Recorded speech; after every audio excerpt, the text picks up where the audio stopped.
Welcome back to Hemp Barons, Jeremy Klettke and Christian Gray. It's wonderful to have you back. Thanks, Joy. Glad to be here.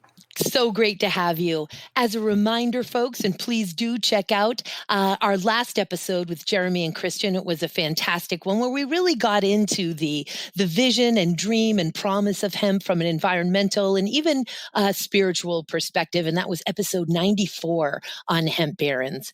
And today we welcome back Jeremy Klettke, CEO and president of Davis Farms, and Christian Gray, partner at Agros Ventures. And of course, that's the tip of the iceberg about what both of these dynamo advocates and real pioneers in the hemp industry do for these emerging industries and this versatile, valuable crop. Today, gentlemen, we're talking about genetics, a particular area of skill, expertise, and of course, what you do in commerce and so much of how you educate and contribute to farmers and to successful cultivation of this crop. If we could, let's start out just with sort of the standard agricultural seed processes and methods, a lesson, if you will, for the listeners on what seems like, gee, it must be such a simple thing. You buy a seed and you stick it in the ground. Not so simple, quite complex, whether it's a strawberry or a tomato or whether it's a hemp. So, Christian, would you start us off here and then we'll hear from Jeremy? Absolutely. Yeah. And we'll keep it very conversational. I don't, everything I know about this process, Jeremy probably has in his pinky, right? So I'm actually new to the conversation. Thanks, Christian. And as I like to, remind folks, I'm not a farmer. I'm not a horticulturist. The last time I grew something with intent was Future Farmers of America in high school. So I was about 1986. So the reemergence of hemp as a commercial crop in the United States post-Farm Bill really is an emerging market. Genetics are obviously key to the success of the crop. And there are a bunch of standards, processes, and regulations and organizations. I like to call it alphabet soup. We can talk about that in a few minutes. That apply to all different types of seeds and inputs for other crops. So there are regulations and requirements around labeling, around seed sales registrations, seed propagation, et cetera, et cetera. So that's just the tip of the iceberg, and we'll get into more of it. Jeremy, you want to jump in? Sure, absolutely. I mean, just to cap on what Christian is saying right there, we have a situation where we have, like you said, seed licensing requirements for all the seed sellers. We have seed labeling requirements for all the seed sellers, and we have seed certification requirements for all the seed sellers. And these are things I think all the farmers should be pretty in tune with. The primary one being right now in the States is an agricultural seed label. When you talk, Joy, about outside of hemp industry and standard agricultural practices, there is certainly a model of the type of labeling that we should see. And up to now, it really hasn't been as prevalent in the hemp industry as it needs to be. Fortunately, I think the departments of ag are starting to force the seed providers to toe the line. But absolutely, these guys, if they look at a legal seed label has pretty much all the stuff except for the certifying body, the certification body, if they're AOSCA or OECD, which we can talk about in a minute. So the label is a good thing for a farmer to know about. And just to kind of direct farmers toward resources, that's a big part of, I think, our conversation today is helping educate folks on things that are standard in other crops and commodities. So if folks want to go up to the U.S. Department of Agriculture website, search seed labeling requirements or rules and regulations, there's a lot of very good information about what should be on a label and why it's there. There's also a PDF provided by the Natural Resources Conservation Service and Plant Materials Program. And there's a simplified guide that's a couple pages long that'll walk you through things like the variety and cultivar release name, lot number, origin, net weight, percent of pure seed, percent of inert matter. So these are not seeds that are going to grow. Foreign seed, yeah. Foreign seed, weed seed, name of restricted noxious seed. And all these things are very standard and normal in agriculture, and hemp will get there too. And And I wanted to quickly mention that, of course, like most things in these wonderful United States of America, we've got the federal regulations and state regulations. So states also have their own labeling requirements and sub-regulations as well. So just throwing that out there. And so from whatever state you're in or whatever state you're interested in, just as you would search USDA and those great search terms and get the treasure trove of an education, which is fantastic, do the same thing with your state Department of Ag as well in those same search terms. You bet, Joy. This is all about standardization, which is what we're looking for right now. And you just bring up, we're all grinning here because we know as hemp people that, the outside of our hemp industry, the ag seed is all standardized, right? So these labels are all they need. Then you step into the hemp industry, and every state ag department has their own seed acquisition protocols, their own requirements. So it is really important that everybody knows to contact their state Department of Ag, no matter what they're looking at for the federal requirements. Yeah, a couple things to watch out for, and I know Jeremy and I have both seen this up close and personal, and just kind of a reality check, right? It's an emerging market. It's a reemergence of a crop that was quite successful in prior days. And everybody's trying to do their best, right? The Departments of Ag are trying to do their best. IOSCA, other certifying bodies. You've got the crop improvement agencies at a state level, and no one has it all figured out. Many of the certified versions of industrialized hemp are going to be fiber and grain varieties. You're not going to see as many certified CBD producing, let alone CBG or CBN or whatever the hot new compound is that everybody's chasing. And when you do find a state crop improvement agency has actually certified a cultivar and given it the very important blue label, right? That doesn't necessarily mean that variety won't potentially violate regulatory requirements and could potentially go hot or exceed the maximum THC levels. So while all these organizations and certification programs and approved cultivars lists are helping to guide the farmers towards good decisions, don't necessarily believe that that's going to keep you out of harm's way, right? So you may have to do a little additional digging or get advice or feedback from your genetics folks or crop consultants in addition to those lists. That's huge, Christian. And let's go back for a moment as we throw around that term, that acronym AOSCA, the Association of Official Seed Certifying Agencies. And if one of you fine gents will explain to our listeners what that is. And also, I wanted to mention, just a ground level sort of lesson here is why is it that we have mostly grain and fiber varieties certified at the international level? Because certainly the OECD, the Organization for Economic Cooperative Development, as well, has been certifying them. And that's because it takes some years to really make a unique, distinct, and stable genetics. It doesn't happen overnight. It takes anywhere from, and Jeremy will please correct me if I'm misspeaking at all here, 7 to 10 years, if not longer, for that to accomplish from my understanding, and Jeremy will fine tune and polish that up. And so these extract varieties of hemp, again, this idea of extracting non-intoxicating cannabinoids from the hemp plant sort of hit all of us like a ton of bricks. For me, around 2014, discussions had been happening around 2011. And so we're in that time period now of creating and maintaining in a breeding program genetics so that we can arrive at these unique, distinct, stable seeds that will allow for extract varieties to meet those standard requirements to really be a pedigreed certified seed. Hit us, Jeremy.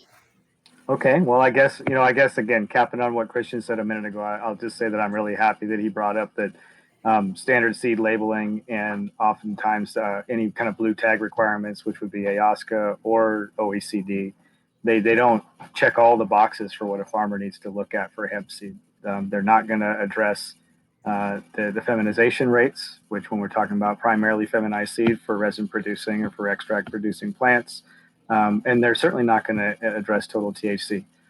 So those, until we get those incorporated, and I would love to see those incorporated into those certifying agencies. I think that would be the responsible thing to do, but it's a new layer.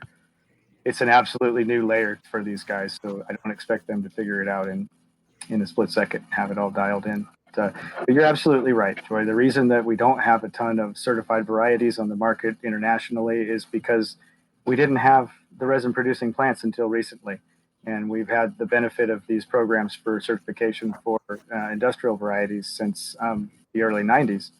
And so there's been time for these varieties to develop, to be proven true, to to everything to happen for them to get the requirements met to get these tags. And I would say this: we're very, very close to starting to see OECD varieties on the resin side. So it's coming. Wow.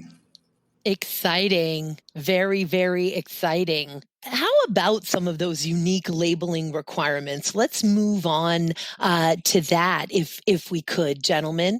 Which one of you would like to start us on labeling requirements, just in general, some things that the listeners would, and farmers in particular, would find interesting or helpful in their search? Yeah. So, just some of the things that you should be seeing on standard labels, right? I highlighted some of those earlier, but, clearly you should be seeing the name of the company that it's coming from, things like the address and phone number. And those sound obvious, except that the way seeds have been sold for the last 3 to 4 years, you got folks with duffel bags and transactions happening in the feedlot, and dioecious, monoecious, people are buying seeds that they think are feminized, resin producing, and they're actually getting a grain or fiber crop.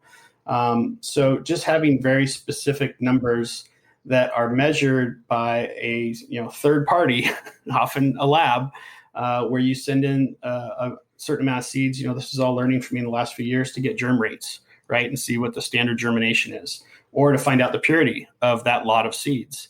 And because seeds get produced in pretty large batches sometimes, one batch may be different than the next batch. So knowing what lot you're buying and the purity of that lot is going to have a significant impact on the success of those seeds when they go in the ground or go in the trays.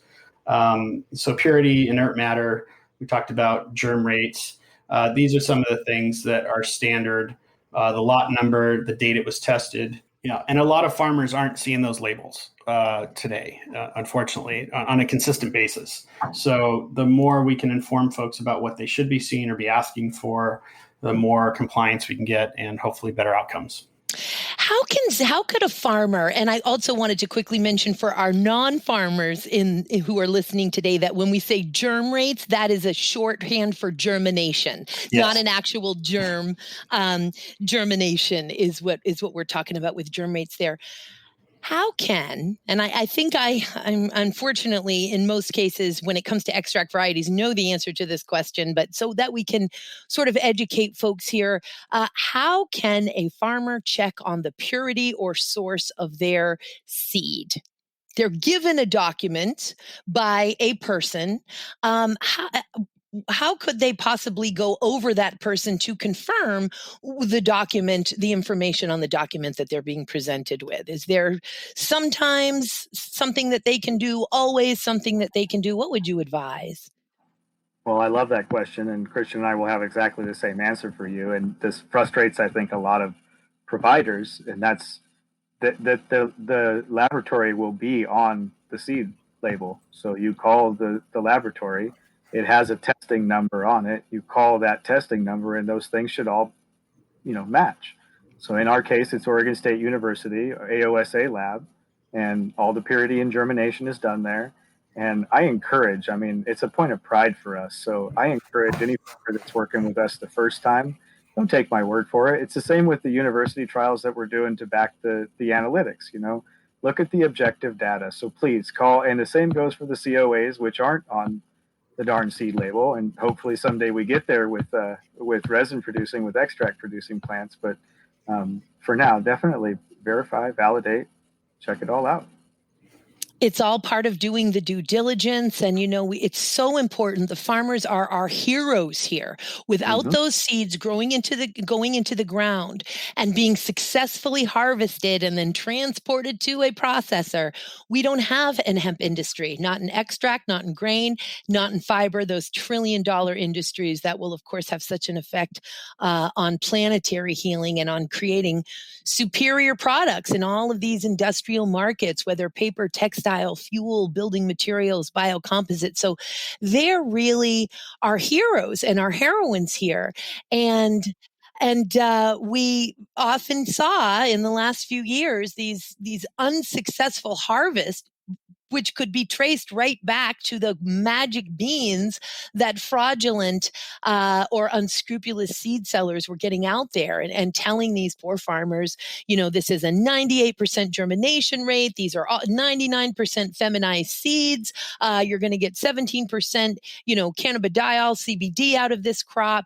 And then come to find out there were nightmares. And I realize this is an extreme nightmare, but, one field that had 17 phenotypes, not at all anything uniform, and pulling males. And of course, when we talk about pulling males, audience, we're talking about pulling male plants which pollinate the female or the feminized plants, and it's laborious to pull those plants. So a farmer has their labor budget set up. A good farmer's a year or two before they move into that endeavor. And so when all of a sudden there is this incredibly labor-intensive tasks like weeding out male hemp plants from your feminized hemp field, that's extra labor. I mean, that right there can ruin your harvest and take away any profit that you were thinking about getting. So it's so important to buy your seeds from scrupulous seed sellers of integrity with tremendous knowledge and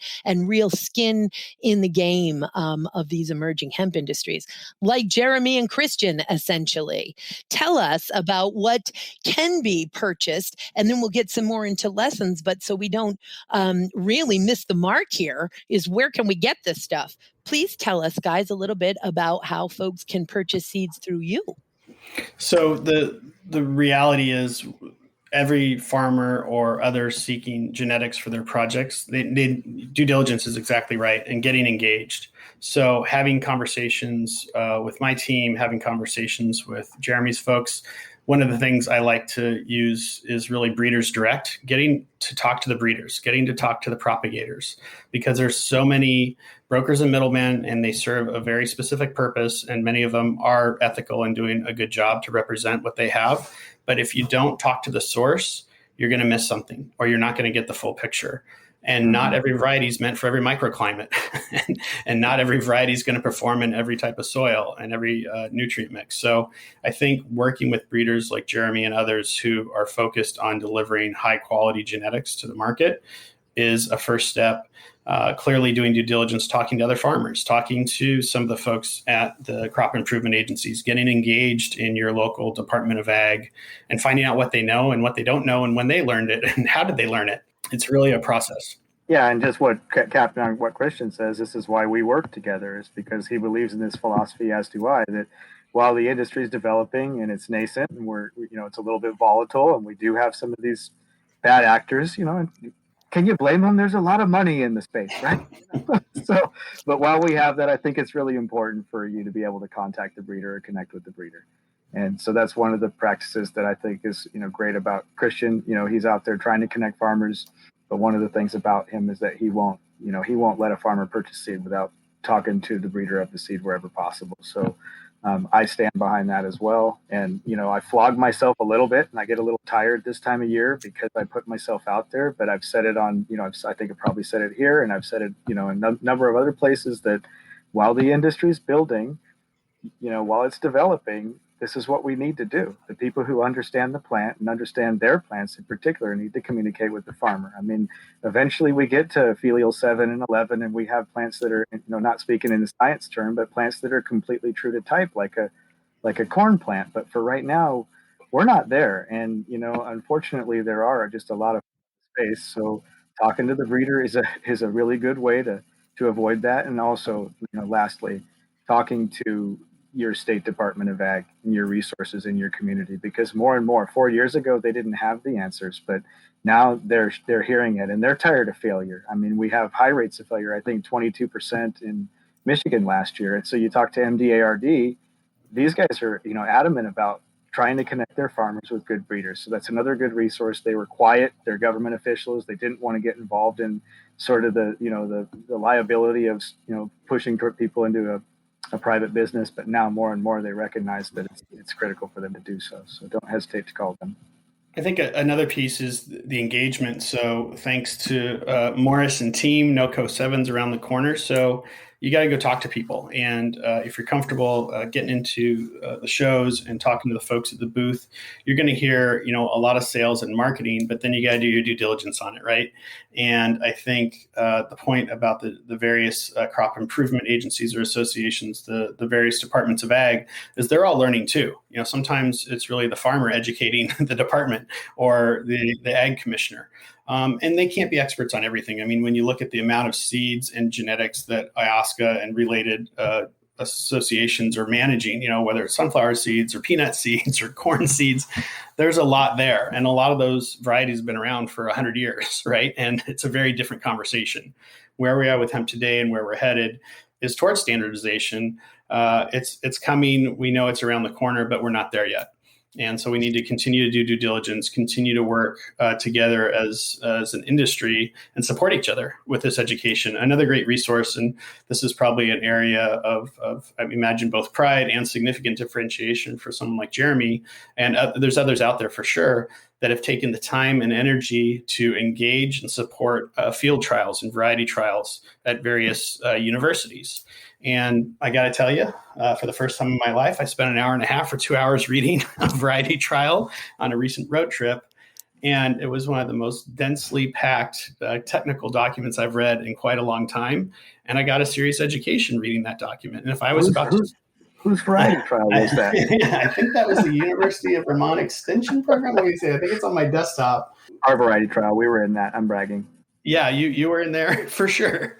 And just if I was about to spend $10,000 or $100,000 on genetics, I might want to read a few of those. Yes. Right. When you think about the serious investment that someone's making, relying on a fancy website or somebody's, Instagram account for decision making may not be where you want to stop. That's all I'm saying.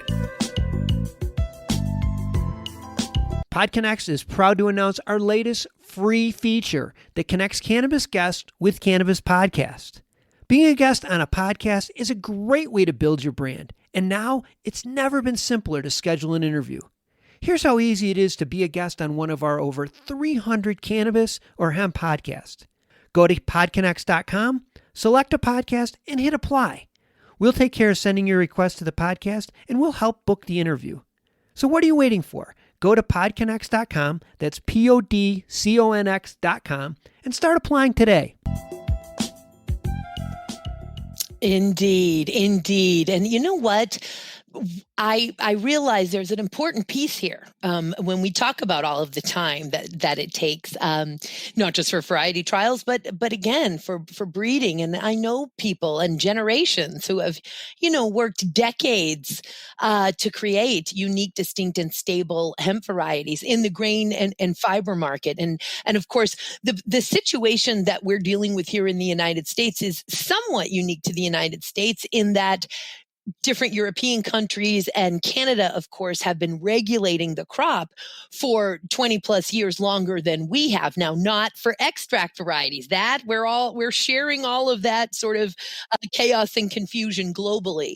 But certainly in terms of certified pedigreed seeds in the grain and fiber markets of hemp, those have been going on. And for years, folks have been able to breed, get them certified. They're out in the market now. And then, of course, we have this interesting sort of philosophical debate of free the seed, man.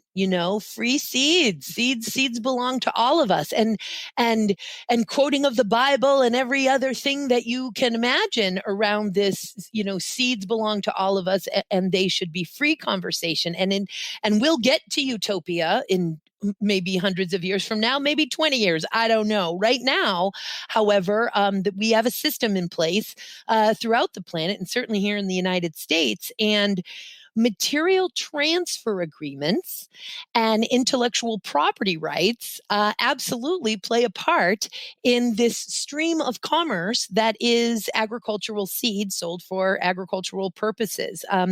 And And so there are generally material transfer agreements when seeds exchange hands with limitations so as to preserve the intellectual property rights of the breeder or whoever it is that has taken a lawful ownership of those genetics.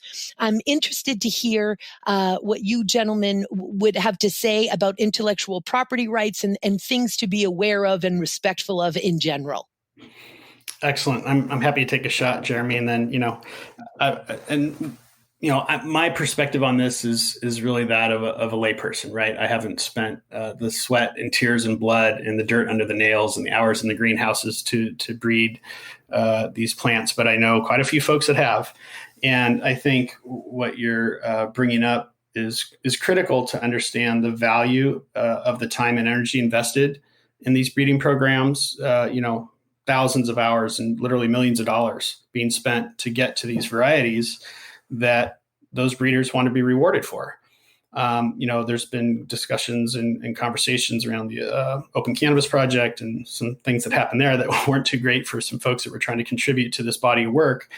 And intellectual property rights, plant varietal protection. There's a whole wave coming around cannabis and industrialized hemp and intellectual property, and the ability to actually monetize a variety beyond selling a clone or a seed or a start, right? So the whole idea of licensing. And we're just starting to see this really develop, once again, emerging markets, emerging intellectual property rights, emerging royalty streams. But there's definitely folks like Dale Hunt and the folks at Breeders' Best and a few other folks in the industry that are trying to help protect the rights of breeders, make sure they get compensated for all their hard work, time, and energy, and give them a path to move forward for economic gain that's fair and equitable. And that's what I think we all hope for. Jeremy, you can speak to it too. Sure. And I can speak to another side of it, because what you are talking about is critical. And that's the standpoint of allowing these people who have spent the time and energy to create these varieties. Like you said, Joy, some of them, these people have been working for 15, 20 plus years to create these varieties. And, the beautiful thing is I think most of that's done altruistically. I don't think they do it to capitalize or get a mailbox check, but do they deserve one? Absolutely. If this is going to be turned into revenue, why shouldn't those people who did that reading, end up with a piece of that? And I'm not speaking really from my side. I'm really speaking for the person that, doesn't have the ability to really do all the work to get it out there, commercialize it, do all that heavy lifting, compared to a giant company that can come up with 20 or 30 patents.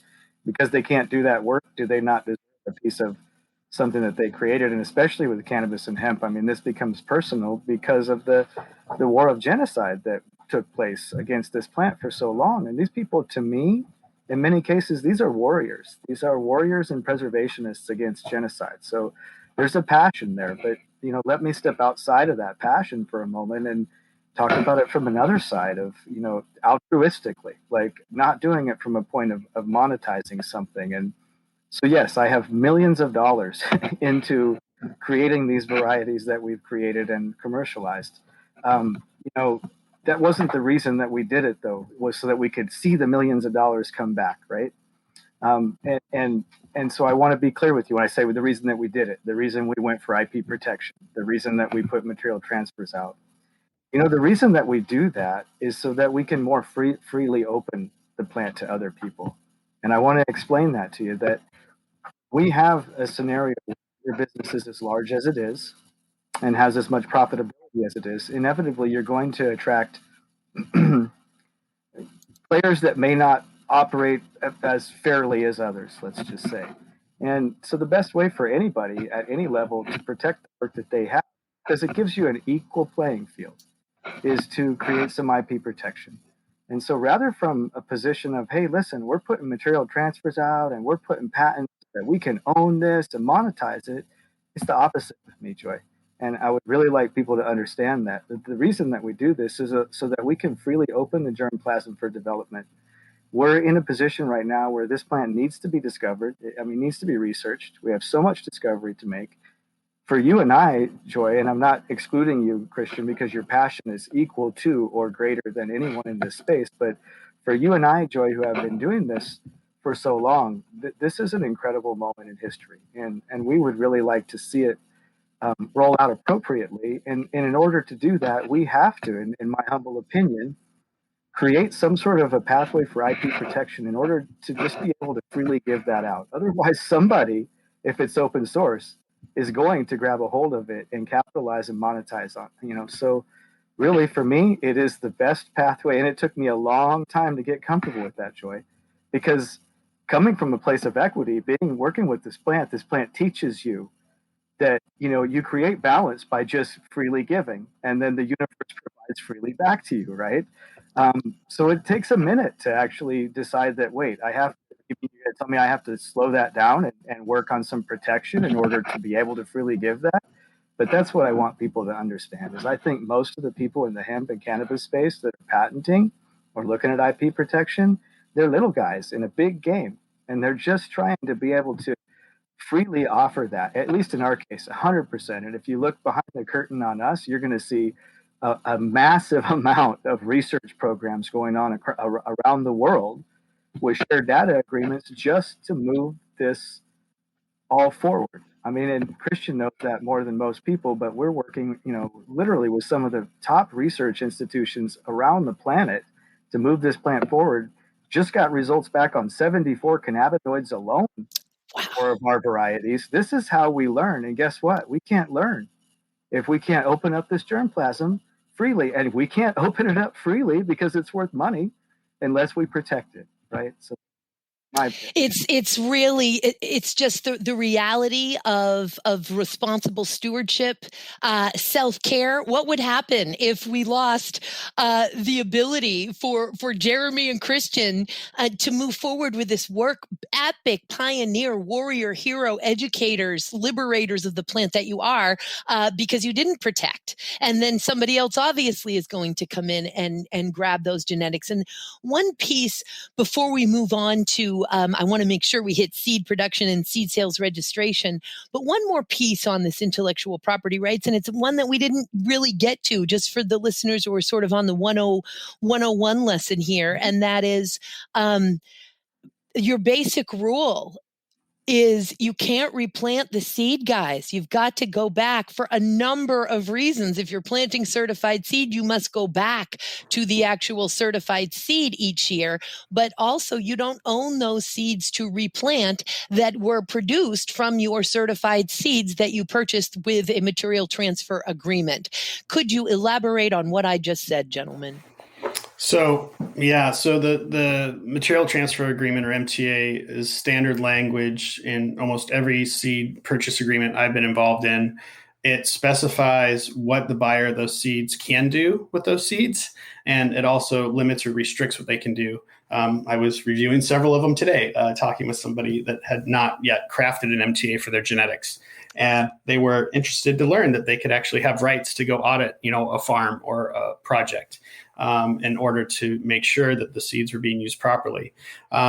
Sometimes the seeds are produced accidentally, or there's something that happens on the farm where seeds are generated from a crop. Clearly, those could be used, and the terms of the MTA will tell you if you have the rights to reuse those. Sometimes seed producers have buyback programs, and they'll actually buy those seeds back from the farmer to have a fair exchange around that. So read your seed purchase agreements. If you need advice from a professional, take a look closely at what you're agreeing to. And I guess the bottom line is fair exchange. Amen. Amen to that. What a great way to close that subject, brother. Let's get into seed production and seed sales registration. Which one of you gentlemen would like to start us off with that one?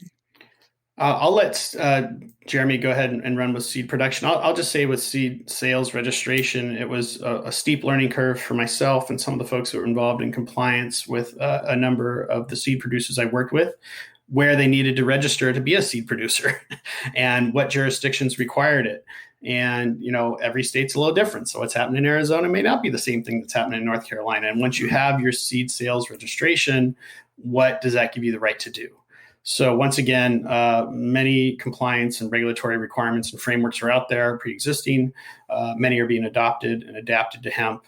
And, if you're in the seed game, you need to know your regs and you need to be in compliance in order to play by the rules and have a level playing field for that matter. Maybe you want to speak to some of that and what you had to go through, Jeremy. Yeah, I mean, I'll just cap that as on the certification side, that I think a lot of people don't understand that, you have to have a seed seller's registration in pretty much every state that you want to sell seed in. And I think, I don't know how many seed providers out there actually we hold, including our state licenses for production and growing. We hold 48 different licenses that all need to be renewed annually so that we can sell seed in the United States alone. So I think that's an important one when we talk about certification, is making sure that these, guys all understand that not only do they have a responsibility to be registered in the state that they're producing the seed in, but they have a responsibility to be registered in the state that they're, and again, following all of these protocols. These are all set in place in standard agriculture for protections. We haven't even touched on the real protection as far as like why these seed labels were created and why they have inert matter, foreign matter, all that. Well, we don't want Oregon to be spreading verticillium and wilt to, Minnesota, right? So seed-borne pathogens, illnesses. We don't want, spotted knapweed getting from X place to X place, right? So this is why these things are in place, So I'm hopeful that someday we get to the point where that really starts to be cemented in everyone's mind. But moving on to seed production. So again, licensure, make sure that you got your guy's got a license in your state. If he's a seed producer in Oregon and you're in Florida, he better have a seed producer's license in Oregon and he better have a seed seller's license in Florida. But seed production, high level view, and then please guys, if there's more, because you both know me well enough to know this is my wheelhouse. But I guess what I'd say is, from a farmer standpoint, or from even the guy who's looking to get into seed production, with hemp and cannabis in particular, if you're not extremely proficient at growing the plant, if you haven't gotten to a place where growing the plant is non-issue for you, where time after time, your SOPs deliver you perfect, flawless plants at the end, mature plants at the end of the cycle, then you have no business getting into seed, because it's a stepping stone. And once you can proficiently produce the plant, then you can promise a seed to a farmer that's going to deliver on what they need. And I really mean that essentially what happens with this plant is you have a plant that in the spring, it comes to life. In the fall, it dies in its natural life cycle. So the process of the plant maturing is also the process of the plant dying and senescing, right? And so now you have a situation where, and I don't think a lot of people understand this, but to produce a mature cannabis flower, generally speaking, if we were to take that into indoor terms, where you go from an 18-12, straight out, you have an 8-week flowering cycle. So if you take that 8-week flowering cycle for producing a mature cannabis flower, extend that another 4 weeks to produce a seed. So now you have a 12-week flowering cycle to produce a mature seed, when you have a plant that's already fighting and senescing and wanting to die at 8 weeks, right? You get what I'm saying? In order to produce mature seed, you better know what you're doing with the plant. So therein, I think that the wisdom there is, it makes a good hemp seed producer very rare, in that you have to have proficiently grown the plant for a very long time before you can allow her to become pregnant and take her to full fruition without losing her. So that's the bottom line. So if you got a guy who says, well, I've been in agriculture for 25 years and I was a seed producer doing X, Y, and Z. I did wheat and soy and corn. Doesn't translate. It doesn't play, just because of the production cycle, right? So there would be my high level on seed, and I'm happy to dive into any other facet that you guys want to hear about. I think another great point that you could probably touch on, Jeremy, and this is the one that's critical to, obviously cannabinoid farming, if we can call it that, and people focused on the resin and extraction. And Joy brought it up from another dimension, looking at rogues and males, is feminization, and that there's specific methodologies and arguably even trade secrets around the feminization process, because not all feminized seed is created equal. Is what I've seen out in the field. No, and how do I touch on that? Yeah. Well, you don't have to talk about your process. I'm completely kidding.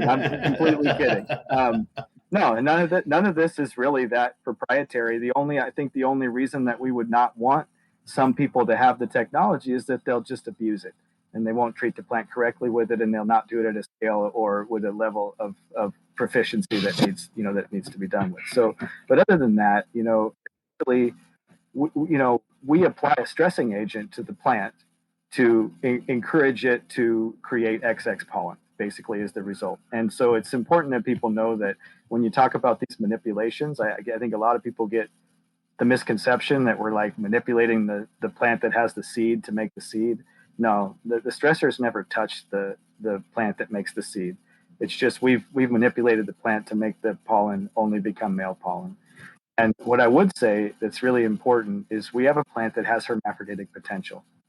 And in my experience, generally, if you can completely feminize, if you can completely masculinize, if you can completely reverse a plant so that it will produce XX pollen, then you don't have any XY pollen in there. The XY pollen comes from the hermaphroditic potential. It comes from the bract pollen and other places in the plant. So if you have bad lines that you're breeding with, that's where you really impact your feminization rate. And, I would say to you, unfortunately, half or better of the lines out there are bad lines that have hermaphroditic potential. So knowing the lineage is really the way to help reduce the feminization. And I mean, really have to tell you guys, inside of the circles, of people who are doing the breeding, you either hit it or you don't.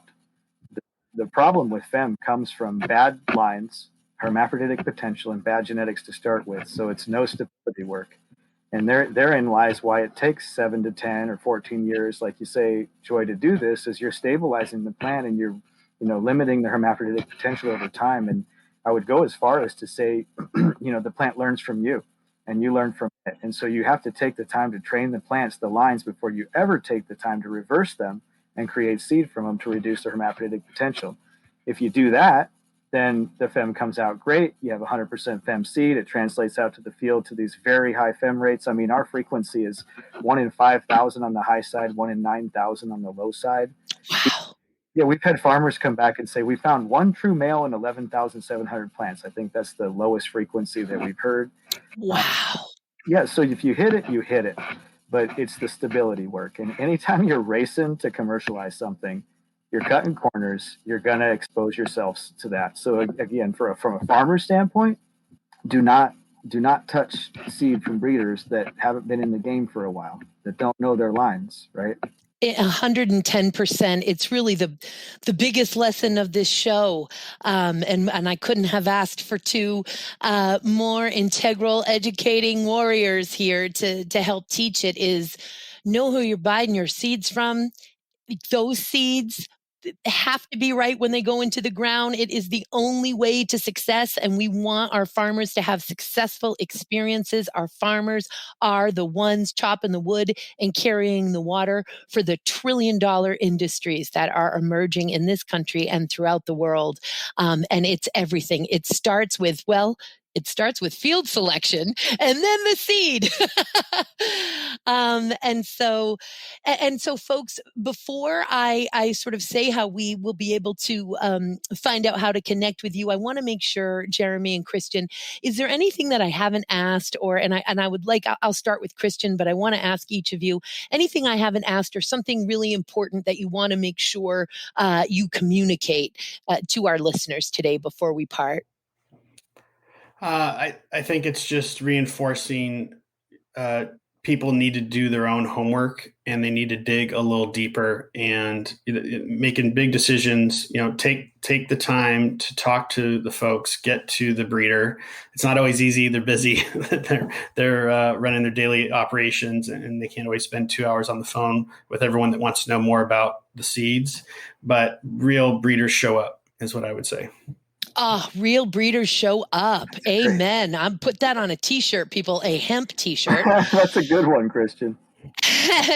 And Jeremy, before you share your final thoughts on that, let me just ask you one question, an important one that I didn't ask first, and that is, when should farmers start looking and preparing for seeds for their next season? What's the timing on that, brother? The earlier the better. I'm going to just tell you the truth, and that's that the seed that you see being flogged on the market in June there's a reason it's being flogged on the market. We're a boutique, a craft producer. We produce a set amount of acres of seed in the season, and our goal is to sell all of that seed. The earlier in the season that it's gone, the better for us. And it's not that we don't want farmers to get our seed, but I would certainly say a lot of seed on the market, but the best seed goes away by April, May. And how long, generally speaking, does a hemp seed remain viable? So if it's stored well, a hemp seed can remain viable for several years. Viability will be reduced, right? So if you take it on a lot percentage basis, but if you store seed well, it can be very safe for 5 to 7 years. We're germinating seeds for preservation work that are 30 plus years old. So you can get seeds viable. And there's a different school of thought too among a lot of farmers. We have farmers that are traditional farmers that don't want this year's seed.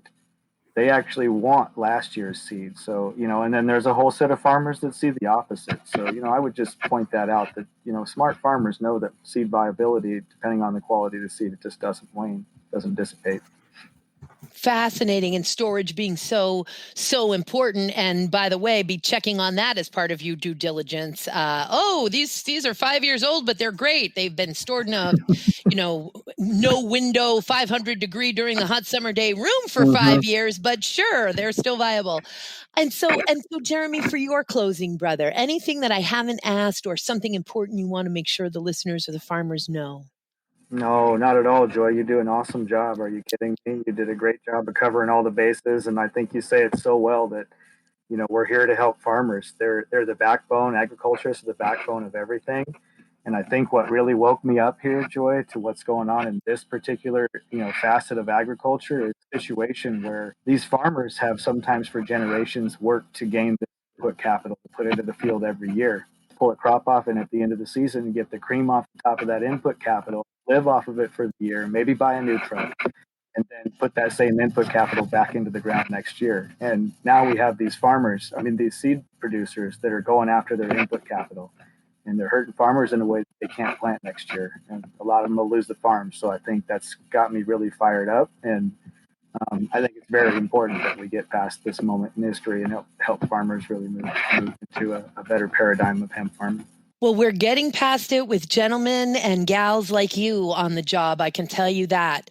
Jeremy Klettke, CEO and president of Davis Farms, Christian Gray, partner at Agros Ventures, and my two brothers who I just love and respect so much and can't wait to have on again. Folks, if you want to know how to get in touch with these gentlemen or where their websites are, please go to podCONX. That's PODCONX, podCONX.com. Hit that Hemp Barons tab, and we'll have all of those the websites and information about Jeremy and Christian there. Clearly, two gentlemen who know what they're doing and are really putting their best foot forward, their time and their hearts and their minds, making sure that we can deliver on the promise of hemp. Gentlemen, brothers, thank you so much for being with me today. Thank you so much. Good seeing you, Jeremy. Thank you, Joy. Appreciate it. Have a great day. You too, guys. Thank you. Till next time.